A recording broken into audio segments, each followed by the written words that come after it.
But you've got the Chargers who come into the season always with high expectations, and then the Vikings trying to do their competitive rebuild deal. Kirk Cousins playing pretty well at quarterback, but everything besides the pass game in Minnesota, bit of a question mark through 2 weeks. What are you looking for in this game, Chargers and Vikings?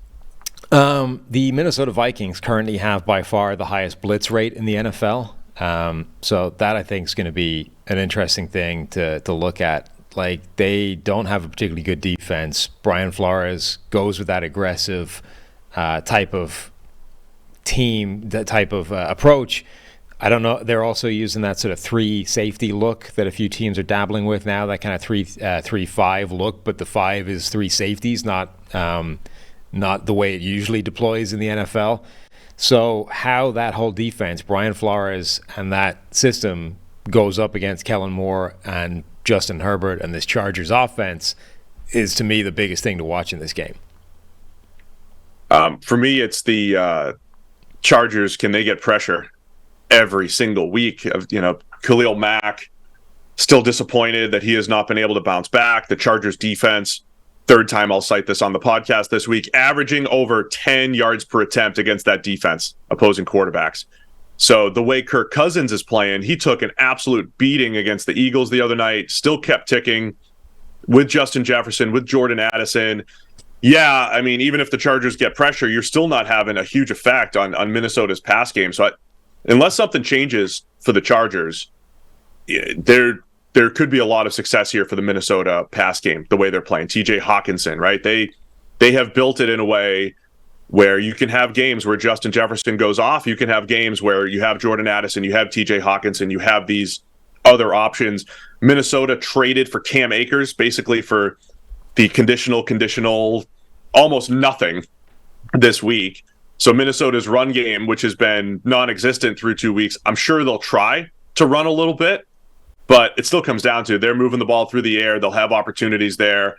And if Cousins plays mistake-free, I think it's going to be tough for the Chargers to stop Minnesota's pass game. Yeah, Cousins has 708 yards through 2 games. Tua put up 466 in 1 game and only leads Cousins by 7 yards over the 2 games. Cousins also has 6 touchdowns. That offense has been extremely productive.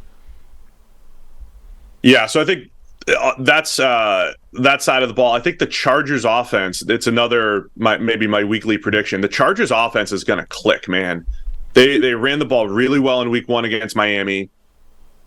Justin Herbert's average depth of targets right around 10 through 2 weeks. That's a descriptive stat. It's not a quality of play stat, but one we've used a lot to describe Justin Herbert and his style of play. So after an offseason or 3 straight years of him throwing the ball underneath for the most part, they are throwing the ball down the field. And I think what I've seen with him throwing the ball down the field, he's got to read it out a little bit better.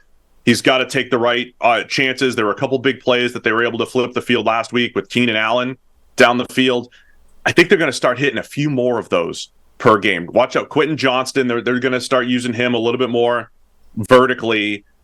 I think the big plays are right on the cusp there for the Chargers. And the offense has been fine. Remember, we said they're scoring points and they're not turning it over. Usually that leads to wins, and it has not through 2 weeks because the defense has been so bad. But I think the Kellen Moore, Justin Herbert experiment has been solid so far. And I think any given week there's a chance for fireworks. So, Sam, does this look a lot like last week's Eagles-Vikings game, where it's not so much the Vikings falling behind, but 2 teams kind of back and forth, putting points on the board? I think we're looking at a high-scoring game here, and 2 teams fighting to not fall to 0-3. A potential disastrous start for one of these teams here. Yeah, and I don't feel good about either way. I guess I would lean Minnesota, but don't love it at all. Every time you lean Minnesota, I think the opposite happens. Right? Every time they've got that big, they had the big spread. They were favored big in week 1, and they blow it. They were big underdogs last week, and they sneak in to cover the 6. Minnesota's favored by 1 in this game, so it's basically a toss-up in Minnesota. I'm going to go Chargers, though, because I'm never going to quit you, Chargers. Never. Do I predict the big breakout this week as well for the Chargers, the same way I'm going to for the Saints? Yeah, one of these weeks that offense is really going to go off. They've already played pretty well, but they'll go off even more at sometime soon here.